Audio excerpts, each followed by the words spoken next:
will climb every mountain, I will rise with the sun. No rivers too deep, the journey has just begun. And just begun. And I got the heart of a huntress. In this series of Heart of the Huntress, the girls are returning to South Africa. They will be hunting with Phillip Bronkhorst Safaris, centrally based in the Limpopo province, 4 hours north of Johannesburg. Base camp is fashioned after a true traditional Hemingway-style tented safari camp, fitted with all of modern day's luxuries.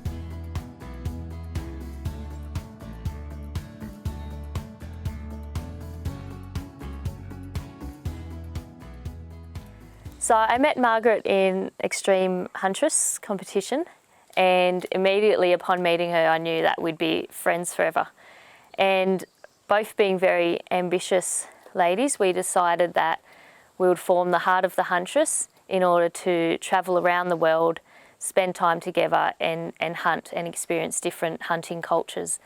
So we organised Series 1, which was in South Africa with Tolly's African Safaris, and we enlisted a number of guest hunters, and it was really fantastic. It was our first one. It was a great learning curve leading into the next few series.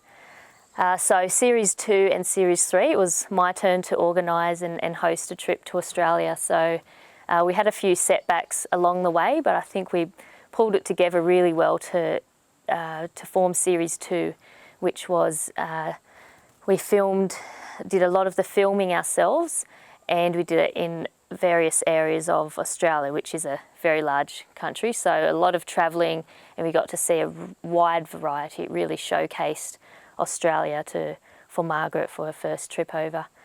And of course, Series 3 was we stepped it up a notch for our big game series. So a trip was organised up the northern section of Australia for our buffalo hunt. So we also got to do a lot more bow hunting for myself, and Margaret and Donna took their first ever buffaloes, and that was with Australian outfitters. So wonderful help from those guys. And then of course it was back to South Africa now for Series 4, here with Phillip Bronkhorst Safaris. And every year just seems to get better and better. We're really bonding as a team, and Margaret and I, and of course Donna, are able to really, take charge and really, do some great things in the show. Yeah, I'm Donna, and I live on the mid-north coast of Australia, on the east side, in a small country town called Gloucester. I grew up on a beef and dairy property, so a farm girl at heart. And I grew up hunting feral animals as a bit of fun, but it wasn't until I met my husband that my hunting passion really grew. We come to Africa for our honeymoon, and that was the start of my love for the African animals. So this is the third time that I've been here, and every time I come it's a new experience, and yeah, I really love it. We got 3 little girls at the moment, so my life's pretty busy with the kids, so I don't get out hunting or practicing as much as I would love to, but as soon as I've got the opportunity or the chance to get out, we go. Yeah, I've got friends that aren't into hunting, and they're like, look at me and go, you got 3 little girls, you're a beautiful woman, and your hobby, and you go hunting. And I'm like, yeah, well, that's the good part about it. I love to get outdoors, and my kids, they're only little, but they love to come and look at, even if we don't shoot anything, they would love to go for a drive and look at the animals and see what they can find and explore.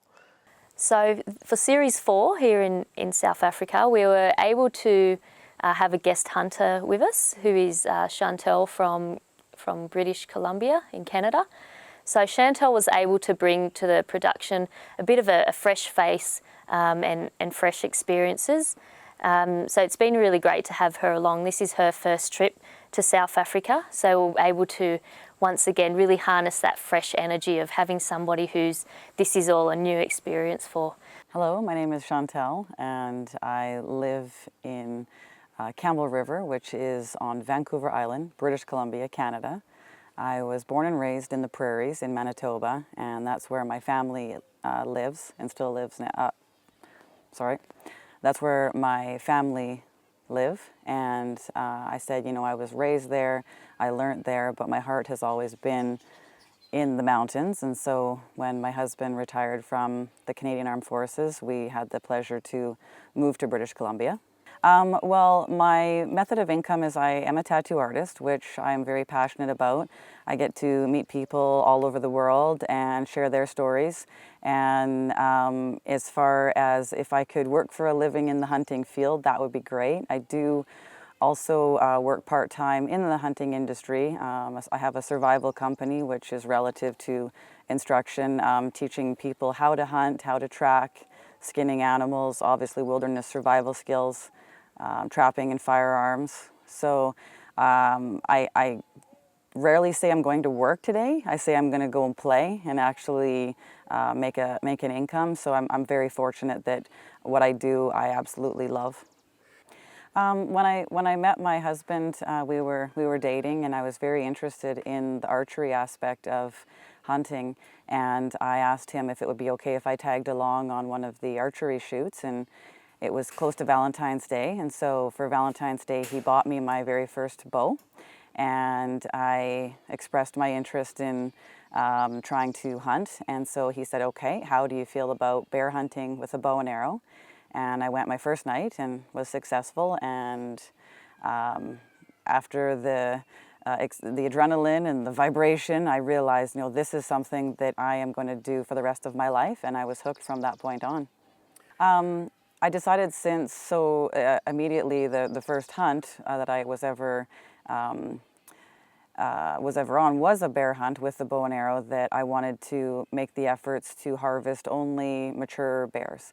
There's a lot of controversy with hunting certain animals, you know, a lot of hunting pressure, and I wanted to learn the importance of conservation. And so I made it a goal for myself to only hunt mature boars, and so it takes a little bit of time and patience, and especially with the bow. So we sat back and estimated that it's approximately 100 bears that I will spot and stalk with the bow before I will harvest one. And so I've kind of gotten the reputation around home of being the bear lady, and when the guys at the hunting shop tell stories, they're like, oh yeah, we know her. I'm hoping it's a respect and not jealousy. So I just really enjoy the time that it takes, and it helps me learn patience.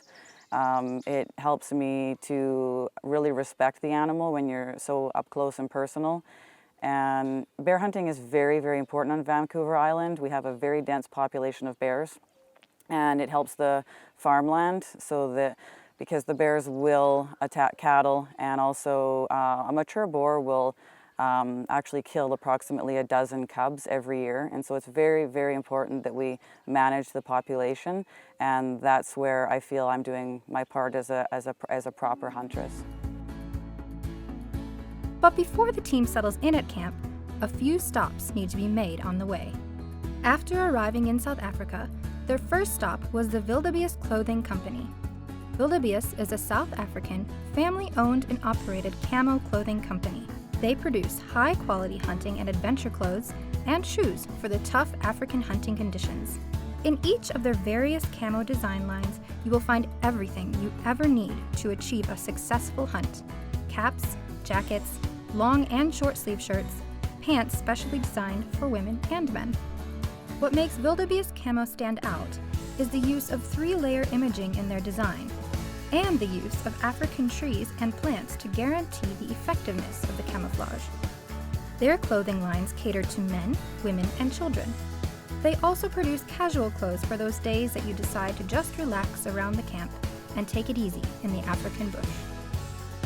Wildebees is also well known for their boots, which are specially designed to be as silent as possible when stalking. These are especially popular with the bow hunters in South Africa.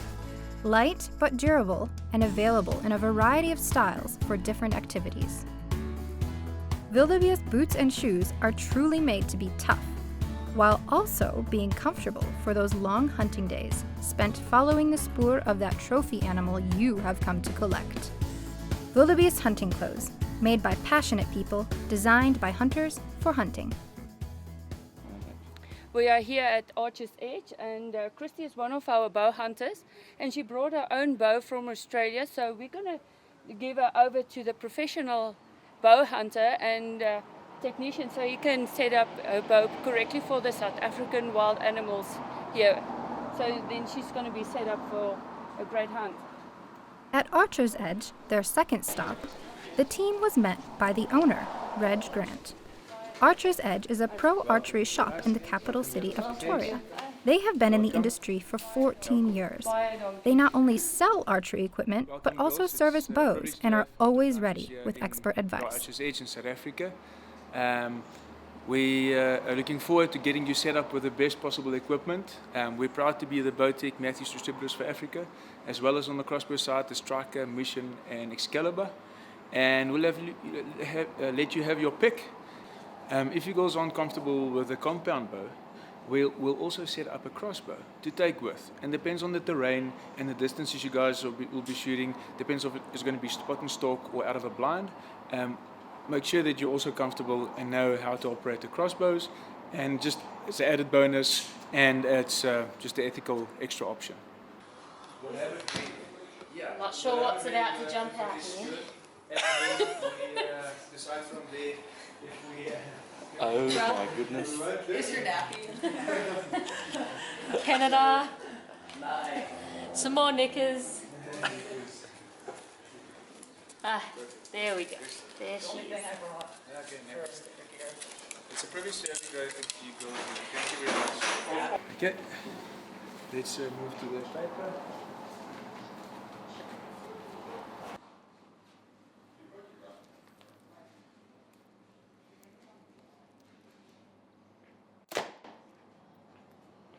You could actually just look at that little hole there, and if your cable runs straight through that hole, and the top cable runs through that hole, and when you line it up and you have a look, and it's perfectly straight like you had your bow set up at home. It might be off a fraction once you get your bow set up perfectly, but you just either take a picture or make a mental note of that, and if something like that happens, then you immediately know if it's still intact there, you know the strings hasn't stretched or your cables haven't stretched. Then you can actually know it's either the rest that bumped out or actually a loop could easily have moved up. Not to go into technical, but it's either one of those three problems normally. So we'll hone it, make sure we know which one it is, and get it perfectly straight to where it looks something like that, just with 4 fletchers. Additionally, when using fixed blade broadheads like these, especially something like this, you can see it actually looks like a fighter plane. Now these blades actually works as little wings in the front. So if your arrow is not flying perfect, like that little badge there, these will actually guide the arrow down. So if your practice tips were shooting right on the mark at 20 yards, when you use a broadhead like this, it might actually shoot 2 to 5 inches low, just due to the tail high, we call it in the industry, that this arrow is flying out the bow. The arrow is actually flying like this. And this tip would add drag to it, and it would actually imprint much lower than what the practice tip was doing. Once we fix the flight, we'll actually get the practice tips and the broadheads to shoot to the same point of impact, reassuring you that you'll have great perpendicular arrow flight.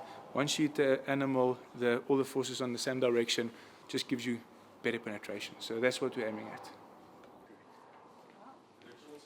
The bottom is laid by, so Ben is one of our lead technicians at Archer's Edge, and he's the master of, not disaster on this, but he's the master. So he's going to just get the cams in perfect sync first. Initially it looked very close in. I could see there was a fraction out difference between the two. I thought it might have been set up that way. When we had a closer look on the Hoorah shooter, we were able to determine that the bottom cam was almost a quarter of an inch late, maybe slightly less than a quarter of an inch. So Ben's going to fix that up whilst we set up the next bow. Sorry. While Christie's bow was being serviced, it was Chantal's chance to try out one of Reg's bows that would be used on the hunt. Just might have to that arm. I could probably anchor a little bit back. Okay, that's looking good. Feel the trigger. And how's that feel? Good. Perfect shot. Ben set it up perfectly. Being for familiar us. with a One hit bow, wonder, the it was arrow not was long perfect. before she was in I the love bow. it. The wall is really nice. I like So that 90% let off. So look, I'll aim over your shoulder and I'll tell you if you're good At to 10? go. Is it Yeah. yards or meters then? This is a setup tab, so it's not set yet. So that's just a rough guesstimate. But So leave it at 10. yeah, leave it at 10, shoot for the white mark, and I'll tell you if you're good to go or not. Elbows turned out enough, so where you don't smack it. The height is looking good, the left and right is looking good. You might print a little bit high. That's it. Easy to go.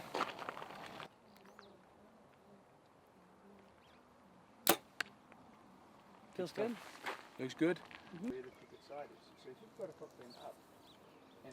With Christie's bow fixed, it was over to Donna. I've had a compound bow for the last 3 years, but I've got 3 little kids now, so I just haven't put the time in with it. I've hunted a few small game at home with it, but only pulling back 40 pounds, so I'm just not confident to hunt an African animal at 40 pounds. So I've been given the opportunity to try a crossbow. It's all new to me, I've never used a crossbow, so I'm excited to be here and have this opportunity to try something new. Okay. 21. So the arrow always work through the top. Don't stick your hand through here. That will take your wrist off, your finger off. So this is a loaded gun pointing in the wrong direction if you're using it incorrectly. Always work off the front. If you want to do something funny, do that to the arrow. Never hand in front of the arrow, of course. Always treat it as a loaded and ready. This has got a funny feature. Once it's locked, it automatically goes on fire. You need to put it onto safe. Okay. So once you've cocked it, green is where the S is safe, of course. Just like a Red gun. F is fire. So now it's safe. The triggers is hard. They're almost like a revolver type double action pull. So you really need to pull it like a rifle where you just think it's going to go, because then you're going to jerk the shot.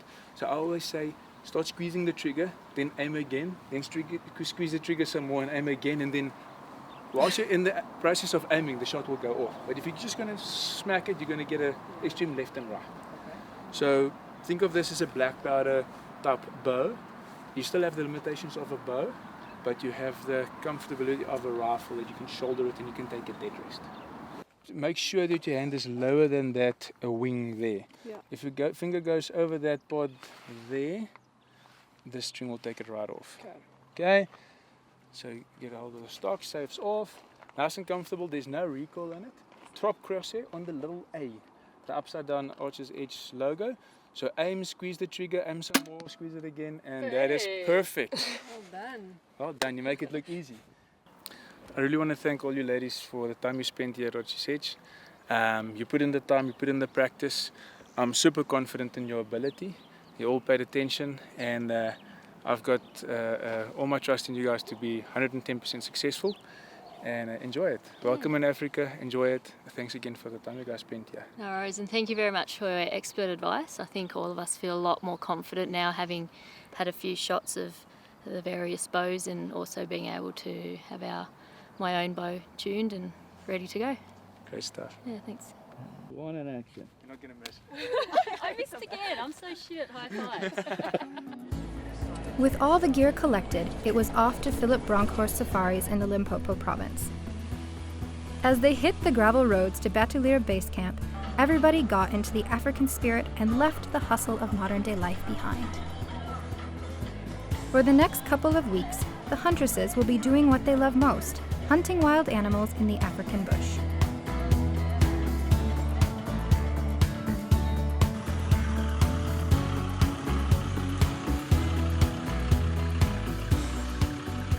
On their arrival, the girls and crew were met by Philip and his team. Hallo Philip, hoe gaan dit? Ben je klaar nie? Welcome. Let's get going. Let's go show you guys what's going on here. And yeah, once again, welcome here. The base camp is very central to many of Philip's hunting concessions, being only 1 hour from the Botswana border and 5 hours by road to the southern tips of Zimbabwe. With Philip having more than 25 years of professional hunting expertise, the huntresses were definitely in safe hands. This is the television. So yeah, this is that's why a lot of our people, when they come here, they spend a lot of time on the chairs here, looking at the game coming in. It's a standard thing where we put out food in the afternoons, and have our wildebees coming in eland. We had some rain already, so now there's a lot less coming in. But what's most important is the rhino. The rhino is a very, very it's a very high security risk that everybody's. Look at that nyala coming in there on that side as well. I'm sure that he's always around. Yes. And especially this time of night, this period of time that you guys are here is exactly on what we call a blood moon. This is a poacher's moon, so this is the high peak time of rhino when poachers move around. And by having some food out here, he comes in, he feeds, he stays a long time here. We have an eye over him. We can kind of keep him in our eye that way.